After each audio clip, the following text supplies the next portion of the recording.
So I'm Dave Inkley. I'm a vice president with Hamilton Community Enterprises. I've been with the company since approximately 2015 and background in steelmaking, mining, and then came back to Hamilton after a few years of being away and then got into the district energy business. So got a lot of information to share with you tonight. Start off with three goals for the next hour.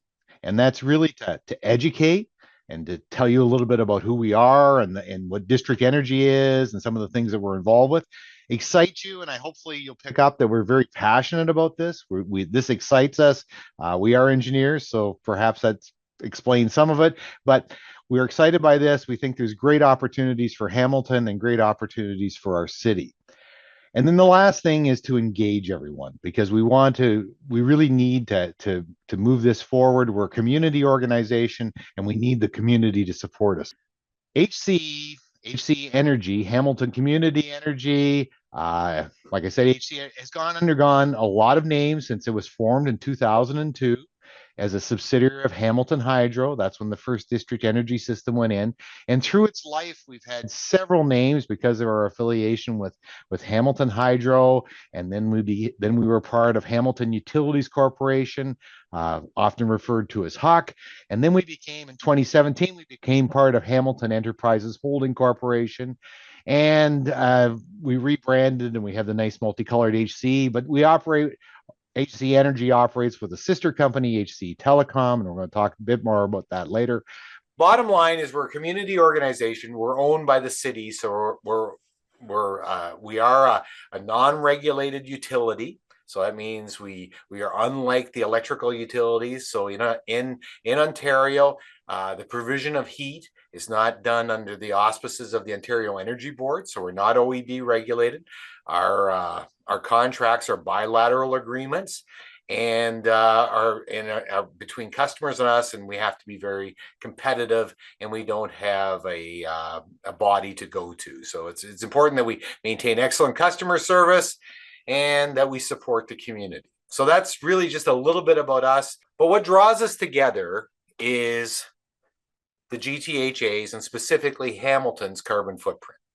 And when we look at where the sources of carbon are in both the GTHA and in Hamilton in particular, we see that buildings are significant. And we see that in Hamilton, where in the GTHA, buildings are number one. In Hamilton, they're number two because of our industrial footprint. And transportation is number three. So it's very important that in order to lower our carbon footprint and lower GHGs in our city, we need to address buildings. Now with Hamilton, we know about industry and we know that there's a lot being done. We know that there's work being done by ArcelorMittal Dofasco to remove coke and reduce their carbon emissions. And what we want to, and so we know that this graph will change as we move forward and the industry's footprint becomes smaller. And what we'd really like to do is, it would be nice to see us be able to do something so that the buildings in Hamilton just don't go to the 45.8% number in the rest of the GTHA, which they very well could, because the buildings in Hamilton, despite what this graph might show, are not any better than what the buildings are. Their carbon footprints are not any better than what they are in the rest of the GTHA. So we'd like to keep this number lower or make it lower yet. So when we come to buildings, we often use this little cartoon about heating being the elephant in the room. So we often talk about how we're going to decarbonize and all the things that need to be done, and we talk about EVs, and we talk about Teslas in everyone's driveway, and we talk about solar, and we talk about dissolved air carbon capture, and we talk about green hydrogen. But in reality, the elephant in the room and the thing that needs to be addressed is building heating. So, and then when you look at building heating and we look forward to our net zero goals in 2050, we know that, it's been estimated that 80% of the building stock in 2050 will predate 2025. So we have we need to decarbonize our existing buildings. And 20% of our building stock will be new. So not only do we have to decarbonize our existing buildings, we need to get a jump on the new buildings and ensure the new buildings are green. And that's the other thing that brings us together, is this insurance of the new buildings becoming green. Hamilton's making a significant step with green building standards, and that's ensuring new buildings are green. So if we look at the work that Linda's team has done and the Community Energy and Emissions Plan, which was published under Recharge Hamilton, what we'll find is a couple of transformations. Transformation 2, transforming our buildings. And this has really been a call to action. We participated in the development of this document. We brought forward several ideas. And out of this document, we have two major actions. One is addressing the retrofit of existing buildings, action 6. And then in transformation 4, revolutionizing renewables, we have action 19, which is decarbonize and expand district energy. So what we were looking at, or what we had started at that point, was how do we utilize waste heat from industry? We're going to talk a little bit more about how that fits. And then how do we expand Hamilton's district energy system? So we're very much tied to Recharge Hamilton, very much appreciate the work of the climate change group and Linda and Trevor and that team. And we're trying to work on on the call to action that they put forward to us. So when we talk about energy harvesting, it's very interesting that Canadians waste 66% of the energy that they consume. And this is from 2013, a study, but I don't think it's changed a lot. But when you think about it, there's an awful lot of waste. And when you think even further, and I'm sure the math is not perfect, but if you think about that, if we only wasted half as much energy, then we would only need to use half as much energy. And what would that do for us? Well, that would, one is we often talk about affordability, and what would be a better chance at affordability than cutting the amount of energy we use in half. And the second thing is we talk about emissions. And if we were only using half our emissions, then what we'd see is an immediate cut. So now that's a big step, increasing our used part from 34 to 68. But it shows that anything we can do to reduce the amount of wasted energy will drastically impact how much energy we need and how much emissions we produce. Now, some of the things, and I have to give credit, that I first met Ryan at McMaster and at McMaster Engineering, working with Jim Cotton, who's a professor there, who's very much very much into thermal systems and how we can talk about research. And one of their main research projects is something called ICE Harvest, which stands for Integrated Community Energy Harvesting. But it was that group that led us to the thoughts of we should be looking at how do we harvest waste energy. One of the things we could do is we could use cooling as a source of heat. One of the other things we could do is we could use waste heat from industry. Now, using these wastes and cutting down on their waste requires us to be able to share that energy. And one of the keys to sharing that energy are thermal networks. And thermal networks are district energy. So let me talk just a little bit about district energy or thermal networks. Now, district energy is central heating. So you've seen that we can kind of see the progression of names. So what once would have been called central heating and cooling is moved to a moniker of district heating, and now we talk about it as being thermal networks. But it's really centralized heating and cooling sources distributed to users through a distribution system, a highway for energy. So when we think about this, it's very similar to the way we manage electricity, where the wires are our highway for electricity. When we talk about thermal networks, we have pipes and we use water to move hot water around and chilled water around for heating and cooling purposes. So the special thing about this is that district energy is really agnostic to the energy sources. So the water in the pipes wants to be hot or is hot, but it really doesn't matter. It doesn't care how it got hot. It could be heated by gas. It could be heated by waste heat. It could be heated by electricity. The key thing is that it needs to be hot or it needs to be chilled.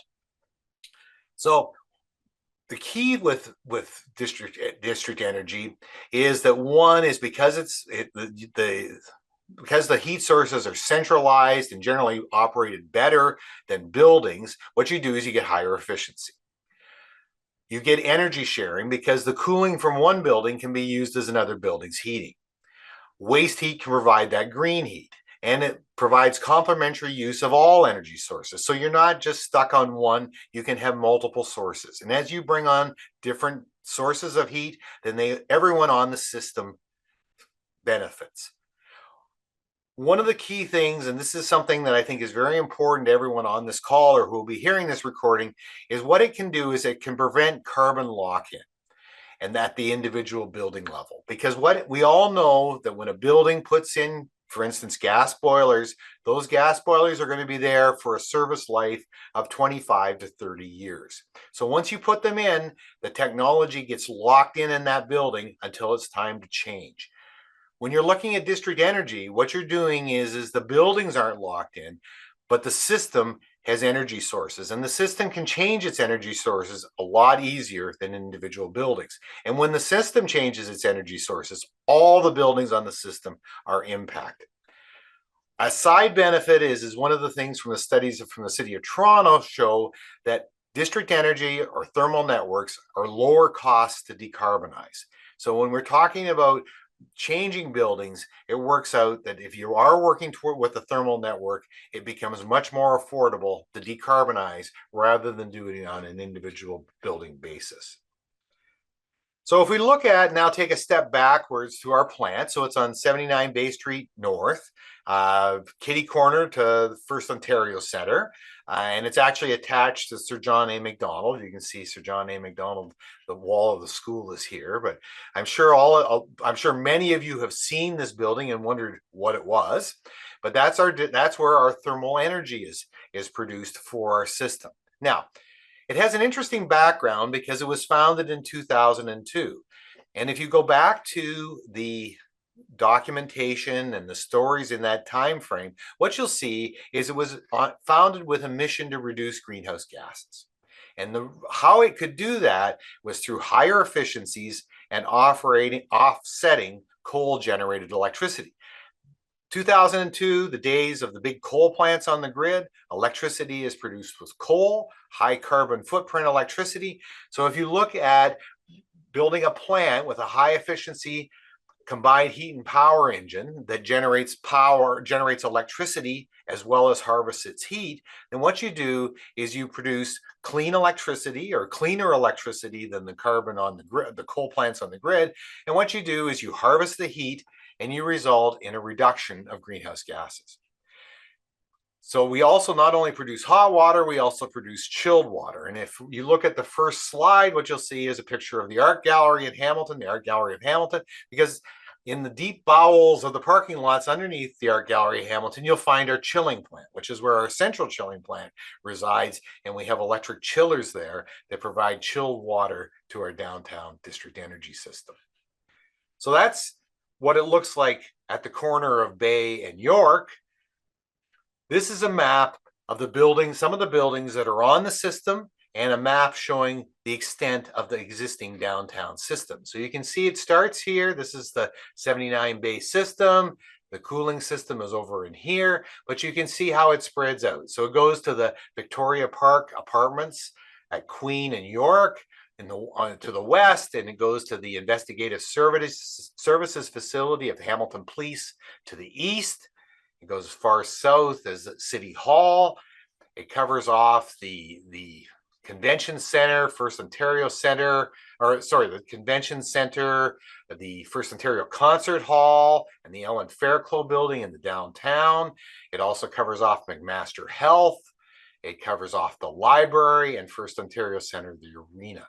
So it provides about 2.5 million square feet of institutional, commercial, and multi-residential space. So we have residential space at the Victoria Park Community Homes and also at Templar Flats, which is along the way here. It also connects into the Lister Block and the Electra at headquarters at 55 John. So there's about 10 million square feet of footprint that it services in Hamilton, of which presently there's about 2.5 million square feet of buildings connected. And you can see some of the pictures of the building. And it's built as what we call a fourth generation hot water integrated heating and cooling district energy system. So some of the benefits of buildings being on that are that you get healthier, occupant-friendly, better utilization of space buildings. And we've just got this picture of McMaster Health, or McMaster, the Michael DeGroote School of Medicine at the corner of Bay and Main. And you can see the green roofs. And that's because in the building, there's no combustion equipment to make heat. It all comes in through a hot water that's centrally generated and flows by pipework into this building to heat it. Now, the system is operated, as I said, at very high up times, and that's general for all district energy systems. So it started with that history of decarbonization, sustainability, and resilience, and it's carried through with not only in how the heat is generated, but also in how the buildings that are connected can be built. Now, one of the things is with district energy systems, and I'm sure Gabby can attest to this, there's all sorts of studies done, and all sorts of communities in Ontario and in Canada will be looking at how they could use district energy systems, or how the value of them. And there's all sorts of studies done, and then they are the one downside of them is they are expensive because they are infrastructure, and they cost a lot to build. The good news for us in Hamilton is that we have one. And what we need to do is not the fact that we have to start with one and build one. We have one, and we need to benefit from it, and we need to base our expansions of the downtown on it. So it's a young system. It's a quarter way into its life cycle. These systems are built for 100 years. It has lots of capacity. It's now we move into the world, and everyone I'm sure has heard of distributed energy resources, and it's a type of that. And we'll talk about grid interactive efficient buildings in a few minutes. But what it does is it allows a microgrid, an integrated microgrid of heating, cooling, and electricity to exist in downtown Hamilton that can benefit us all. A few years ago, as carbon and the need to decarbonize became more and more important, we worked with the Heat Academy, which is a company based out of Sweden, to develop a pathway for how we were going to decarbonize. And we came up with the 3Cs model, and that's what I referred to earlier. Now we're into the 3Cs. And the 3Cs really are conserve. And what does conserve mean? It means reducing the demand for energy. It's turning the lights off. It's using less. It's the other part of conservation is using energy effectively and efficiently. And we're going to talk a bit more. That gets into the energy harvesting. But it also means the second C being connect. And it means using integrated energy networks and building out these networks to be grids so that we can integrate how we use energy and use it most efficiently and effectively. And then the last thing, the third C, is convert. And at that point, we look at eliminating the fossil fuel source if it still exists, or we could even look at carbon capture. But the important thing is that we do the convert. We only get to the convert part after we've conserved to the most, we've connected to the most, and then we look at this as a final step. So this is our 3Cs. So let's just talk a little bit about them. In the conservation, we've reduced the demand for energy, and we can lower the system temperatures. We can digitize energy systems. We start using things, we've all heard of IoT, artificial intelligence, big data, and again, I talked earlier about grid interactive efficient buildings. So just a little bit more on that is that we're looking at the digitization of building, heating, cooling, and electricity. And I think when Ryan introduced himself earlier, you heard that he had experience in this. And that is one of the prime reasons we wanted to energize HCE with some young blood, and we wanted to energize it with talent that knew that knew the world of smart building technology and how we could use this to reduce peak demands, make the buildings that are on our system better. So we put us in a position that existing buildings and new buildings would use less energy. And one of the big things that we found, and this came from the Heat Academy, but it's been found in England as they've had to deal with the energy crisis resulting from the Ukraine war, is that as gas became tighter and more expensive, that you can do these things with faster implementations, quicker results, and higher paybacks. And again, we see the movement forward of buildings as being distributed energy resources and grid interactive efficient buildings. Really getting into this is, so now what we've said, I mentioned that HCE Energy has a sister company, HCE Telecom, which is really a digital company. And this we see as the nexus of the two companies coming together. And we see that we hope to bring great benefits. Ryan's been off talking to the city about how we can run some pilots and how we can get some of the buildings, because there are many city buildings on our system, how we can get some of those buildings enrolled, make them more efficient, and give us even more capacity and make our system work better. So that's one of the first things that we will need to do. And then the other thing that I want to talk about probably for almost the rest of our presentation is this: use energy effectively and efficiently, because Hamilton has a great advantage here, and there's the industrial bayfront that we all know, and it becomes a real advantage in this when we look at the wasted heat that's going into the atmosphere, the air and the water at the bayfront, how we could use that heat, harvest it, and then share it so that we could use it for heating, building heating, and offset the use of fossil fuel in those buildings, and thereby reduce our carbon footprint. So, being engineers, we knowing this is what we wanted to look at, we built a project plan, and you can see it here. And we started with identify an opportunity, and this was a study that was led by the Chamber of Commerce, and Richard led this the study, and HC supported him, and the Chamber, and this opportunity was founded. And then we took that opportunity and said, okay, there's an opportunity to recover all this heat and to use it for building heating and other purposes. And we took it and said, HC, well, we're the building heating experts. How do we make this into a project that looks at building heating? So we spent considerable time, what we call shaping the project for success and funding. And then we've got into a feasibility study, which we'll talk a bit more, that we're wrapping up this year, that will demonstrate technical feasibility and commercial viability through a positive business case. But we'll talk about that.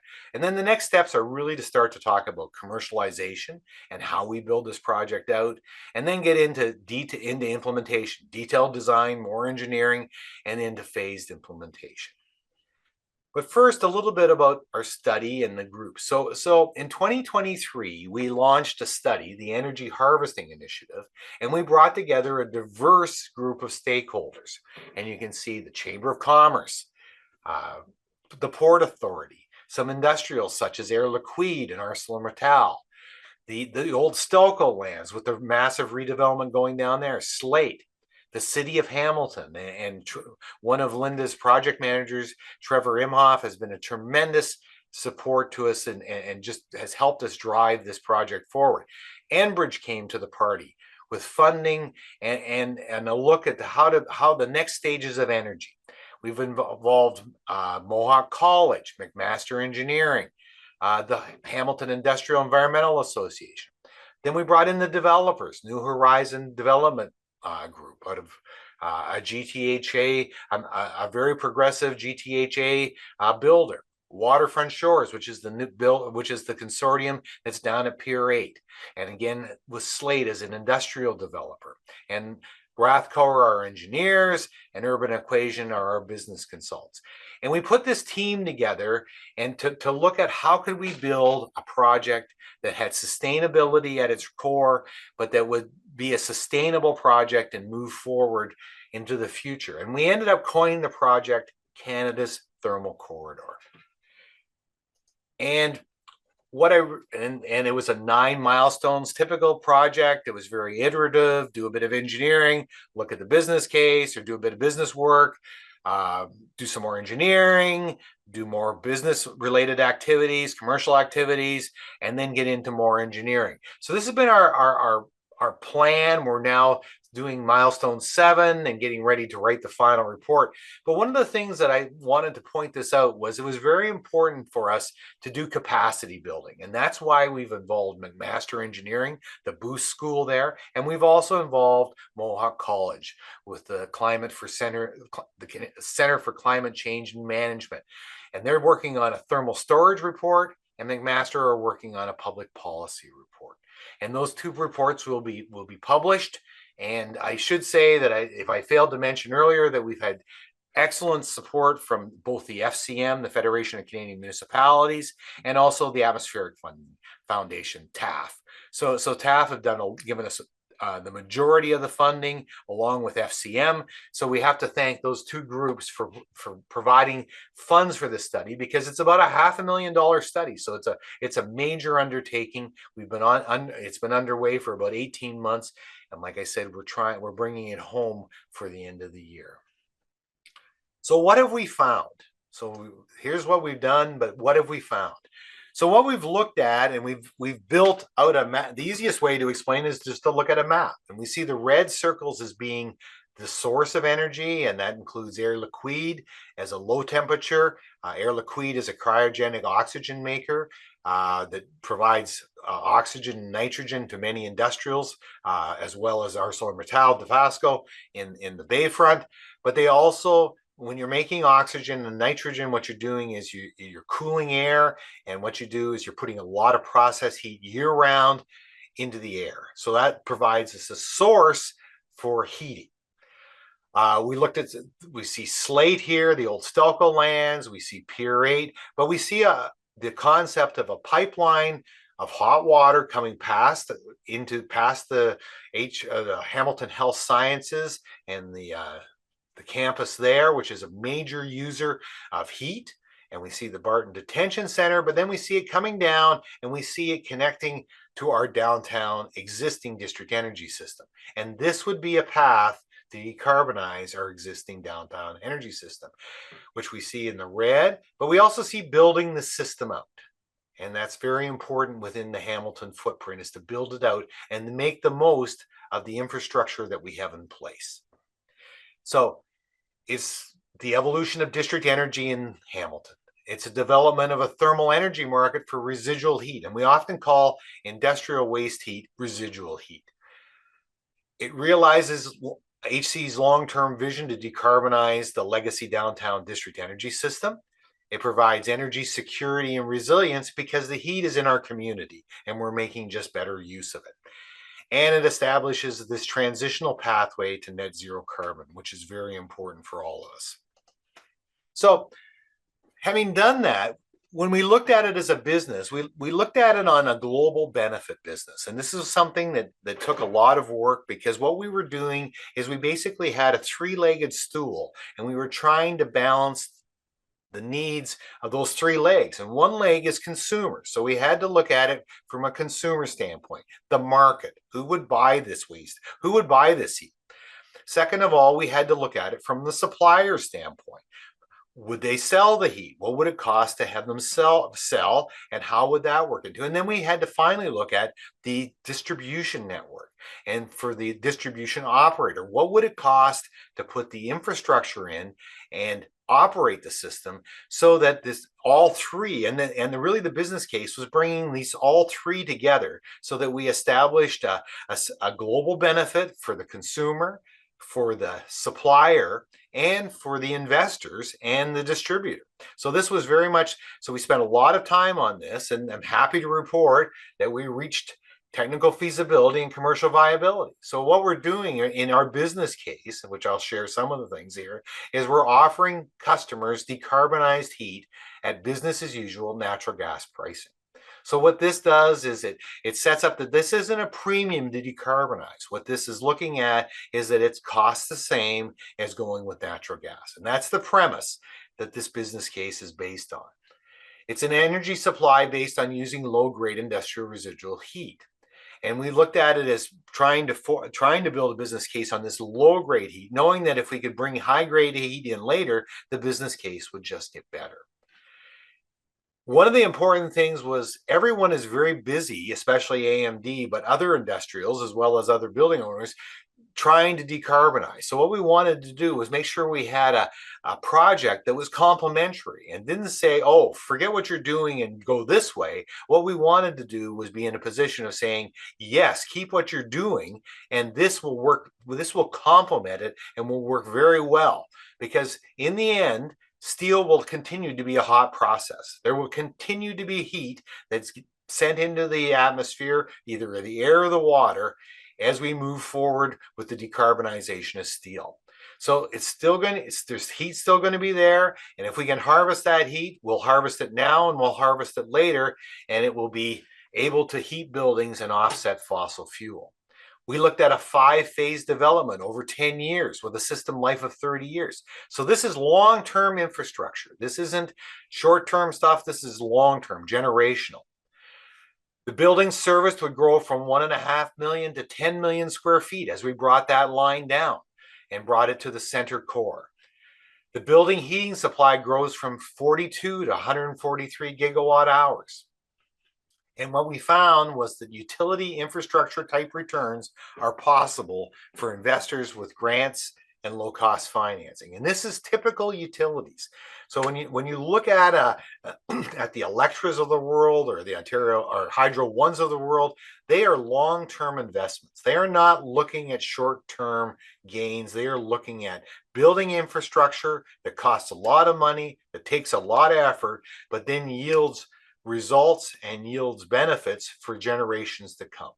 Like I said, so we've been able to do that. So we're very excited by this. So we now can move forward into the next steps about commercialization of the project. Importantly, when we look at carbon reduction, because this is one of the key things that we've been looking at is how do we do, or what we wanted to get out of it was carbon reduction. And you can see the green bars are the savings compared to natural gas. So what you're seeing is the energy harvesting yielding results. In fact, the GHG emission reduction is more than 80% compared to business as usual, which would be a natural gas deployment of heating. Along the way, we found out that there's all sorts of benefits. And we go back to this community benefits or the Hamilton advantage with our thermal corridor. So number one is economically decarbonizes building heat. So that was what we set out to do, and we did achieve that. But also we found out there's a lot of other things that we gained from doing this project. One is it offsets electricity used for building heating, reducing generation, transmission, and local distribution investments. And we took a very quick look at this, and we found that with the generation and transmission offsets by not electrifying this building heating that we talked about, that 143 gigawatt hours of heating, we could say, it's estimated that we would save about $250 million in upgrades to the generation, electrical generation, and the transmission in the province, not counting what would need to be spent in distribution upgrades in the city itself to supply that electricity to those buildings. Very importantly, and I think this is one that really, going back to the excite, we're into the second E now, we're talking about excitement, but what it does, it provides a cost-effective building retrofit pathway. Because what we're talking about is bringing in hot water. So the system is designed around 90-degree hot water being brought in from the bayfront. So that means that existing buildings, and there's all sorts of them in downtown Hamilton, and unfortunately, lots of the buildings that will be built in the next year or so in downtown Hamilton need 90-degree centigrade hot water to heat with. And right now, most of them are, or all of them are heating with natural gas. And what this does is it gives them an alternative source of hot water that's green. So what we do is by simply putting these buildings on the system, we give them a building retrofit pathway to net zero. And we don't have to worry about envelope improvements, and we don't have to worry about insulation and facades. Not that we wouldn't want to, but what it does is it gives us a much easier route to net zero for our existing buildings. A side benefit is that it anchors and attracts industry and jobs with new revenue streams for manufacturers. So this came out of the Swedish example. And just quickly, in a town called Helsingborg, very similar to Hamilton in Sweden, they run a district energy system that is 100% green. About 50% of the heat that is used in that system comes from industry. So it comes from a chemical plant that is on their bayfront or their ocean front. And what it does, and that company has been selling waste heat to the district energy system for 40 years. And when you talk to that company, one of the things that they say is the reason we are still in Helsingborg, because it's a global company. It's not a Swedish company. It's a global company. And they have operations throughout the world. And they say the reason why we're still there is because we have another revenue stream. And that plant can compete with plants and cheaper labor sources because of this energy stream. And we're happy to keep it there. So when we look at that, we say, well, that's very good, because one of the things, so what it does is it anchors industry and it anchors jobs. And that's very important for the city of Hamilton. The other thing, as an aside, and I should have mentioned it, is when we look at that distance between the red circle in downtown, I think it's about 3.5 to 4 kilometers. And we go, isn't that a long ways for pipes to be run? Well, that district energy system in Helsingborg has 70 kilometers of piping in the ground. So their system spans 70 kilometers of geography. So 3.5 kilometers is nothing. So 70 kilometers can be done. Some district systems, I'm sure if you looked in Beijing, which has a massive district energy system, it would go even more than 70 kilometers. So the distance is not a concern. And lastly, it offers energy resilience, security, and affordability, because we'd be moving our heating source to our neighborhood. So then just quickly, the Connect, that's our integrated energy networks. And what we see is it's important that throughout, and this will become throughout the city, why it's important to consider district energy, is that once you get one building and then you get a second building, then what you want to do is start to build campuses. You connect the buildings. And as you connect buildings, you get the benefits, you get redundancy, you get scale. And then you take campuses and then you connect the campuses, and the campuses connect to become integrated community energy systems and district energy systems. So it's important that we start and then that we carry through, and then there's all sorts of growth possibilities. And lastly, we look at the conversion, again, the last thing. So what I wanted to do was ground us in saying, well, there's all sorts of nice things that we're looking at, or good things that we're looking at, but how does that apply to our downtown district energy system? So what I wanted to do was show you what our path and our roadmap and our pathway to get to net zero in the downtown is. And the first is to employ digitization to reduce demand and lower system temperatures. One of the first lessons I learned when I came to the world of district energy is it's not the system that determines the temperatures and whether it can decarbonize. It's the buildings. So the buildings drive the demand. So if you have old, inefficient buildings, then what you're stuck with is high temperatures and the inability to go to condensing systems to get more efficiency. So it's important, and this is why the work that Ryan's going to be leading is so important, is we need to work on our buildings. We need to lower our temperatures. We get more capacity when we do. And what it sets up for us is to go to condensing boilers. And that would immediately give us a 20% reduction in our carbon footprint from where we are today. The second thing is this comes from having an integrated cooling and heating system. And that's, we need to start harvesting energy from our cooling system, because we have a year-round heating load. So if we can, and we have some year-round cooling load. So what we want to do is make sure that that heat that we're removing from the buildings with our cooling system isn't wasted to the air, but is used to put back into the hot water and is used to heat other buildings. So that'll be one of the next things we do. The third thing would be to employ the industrial residual heat and bring that pipeline in of waste heat to decarbonize our system. And then if we still need it, we'll look at other additional low carbon technology to meet any remaining demand. Because again, having that thermal network and having the district energy systems, we can add all sorts of renewables. And at that point, we will reach, the downtown system will achieve net zero. And we see this as not tomorrow, but in short order, we'll be able to move through these systems.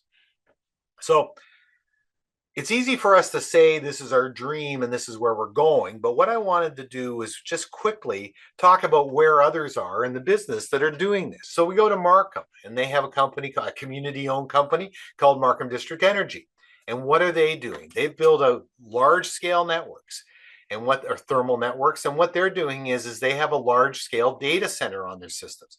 And what they're doing, they've been cooling that data center, and for years they've been taking the heat that's extracted from the computers in the data center, putting it to the air. Well, they're now putting in heat pumps so that they can take that waste heat and use it for heating while they're cooling. And again, because it's a data center, it cools 12 months of the year. They're looking at putting in, or have put in, a biomass wood pellet boiler. Their system is at Warden and the 407, so they're not quite in the same urban situation that we are, but they've gone to looking at installing wood pellet boilers to get net zero fuels. And the last thing, and they've just announced this, is harvesting sewer waste heat. And they're now embarking upon the world's largest sewer waste heat recovery project. And the circumstances, and for them, that's something that happened to have a large sewer right below their building. There's lots of population. And for them, that's a way to harvest. That makes a lot of sense for them to harvest. Now we move to downtown Toronto and we look at Enwave. Now Enwave is famous for their deep lake water cooling, and where they draw cooling water or coldness out of the lake with the potable water supplies to the city, and they use that for cooling. And they've just announced a major expansion. But one of the things they're doing now is, instead of putting all that heat back into the city water, what they're doing is they're going to capture it and they're going to harvest it, and they're now going to put it into their heating system, and they create low carbon heating. And one of the first buildings to benefit from that is the Royal York Hotel. So if you see that there's all sorts of information on the Royal York and how it's becoming a net zero, the century-old building, or this legacy building, is moving to net zero, and it's all because of energy harvesting. They're also, I'm sure you've heard their advertisements about the well, and that their large-scale thermal batteries and storage. Lastly, in Ottawa, there's a project called ZB that sits in the Ottawa River, that what it does is it harvests industrial waste heat from a Kruger paper mill in Quebec and takes it over to this new island that's being built in the center of the Ottawa River. You can see the Parliament buildings in the background here to get an idea where it is, but they are harvesting industrial waste heat and using it for building heating. So others are doing it. There's nothing stopping us from doing it. This is not just dreams or thinking of way in the future. People are doing it, and so it's the art of the possible. Bringing it back to the draft green building standards. So we made a delegation to the October 1st planning committee meeting. First off, we shared there's all sorts of benefits of having a district energy system, and a district energy system is a pathway to decarbonize building heating. A district energy system lends itself to scale. So when it grows and adds customers, the costs of decarbonization, expansion, and investment are shared across a more extensive base, leading to lower individual costs for all customers of the system. So when you have a system such as we have in downtown Hamilton, the best thing you can do is grow it and add to it. It has the capacity. Adding buildings to the network is feasible, and it is much cheaper than trying to build that first network. So we need to build on what we have. So we need to encourage connection and growth. And finally, just to make sure that everyone understands, is the existing system is not limited in capacity. That has not stopped its growth, its adoption. So one of the things that when we talk about it is that we need more than incentives. And this is one of the things that building owners and developers, and we deal with this, and we understand that if you're a building owner or a developer and you're building a building, if you're putting the heating and the cooling of that building in someone else's hands, such as with the district energy system, then what you're doing is you're risking the occupancy of your building to someone else. And most developers and builders don't like doing that. And the people that do want to make sure that the district energy system is there. And that's why most district energy systems are community owned, because they're there for the long haul. Because if you're going to entrust it, you want to make sure it's there. But we've over the years done certain incentives and tried to incent people, but it's overcoming this bare bones problem. So we now have something that we're saying with the green building standards is we're setting standards, and it's important that we ingrain district energy in these standards, because incentives, in our opinion, will not do it by itself. So we're saying, just in summary, the green building standard must encourage connections to district energy. So how? We believe there should be special treatment in the green building standard for connection to district energy. We've proposed that there be a relaxation of the TEDI, TUI, and GHGI metrics in downtown Hamilton with connection to the existing district energy system, because what we're seeing is that the district energy system will drive the GHGIs, and we are on a path to decarbonize it. And then how would we do financial incentives to be in addition to that? Why do we want this? Well, it increases long-term viability of the system through greater adoption. One of the key things is it avoids carbon lock-in. So what we're not doing is creating buildings built to the standard that have boilers for 20 to 25 years that must be dealt with. What we are doing is putting them on a system that will change and that will evolve to meet our net zero goals, and that so that we don't have to worry about the buildings. It increases affordability for green building heating for all, because what we need that market to bring in our energy sharing and our energy harvesting project, our Canada's Thermal Corridor. And it establishes the most important, one of the most key things is it establishes a pathway for decarbonization of existing buildings. And its impact will be a reduction in building GHG emissions in Hamilton, which we believe is our goal, everyone's goal, and a very important goal. So, lastly, we ask you for your support. How you can help is we believe that council, city council, the planning committee have given your committee, the action committee, or the citizens committee, a trusted advisor role. You've been asked to consult with them and for that planning group or the planning group to come back to council with the final draft of the GBS in January. We know there's going to be interaction. So we need your support to ingrain district energy connections in the green building standard, specifically in the Hamilton downtown, because we have the system and there's lots of benefits. But we need to think about along Canada's thermal corridor and just generally in that bayfront to downtown direction. And finally, we believe that district energy anywhere is very important. So anywhere across the city, district energy is important. And that's really, I've talked a lot, Gabby. I hope everyone's still listening. I hope I've accomplished. They're all here. They're all here. Hopefully I've accomplished the 3 E's. Thank you very much for the opportunity.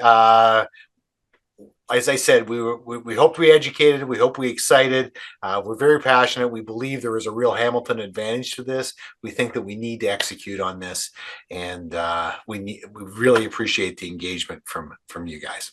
Excellent. Thank you so much. And I am a huge fan of it, because I was thinking, like, it's really nice when a city has access to a non-regulated utility that it can work with on this decarbonization effort. A lot of municipalities do not have that luxury to be able to have that partnership. And I also the element in terms of giving more options for how to meet our decarbonization goals.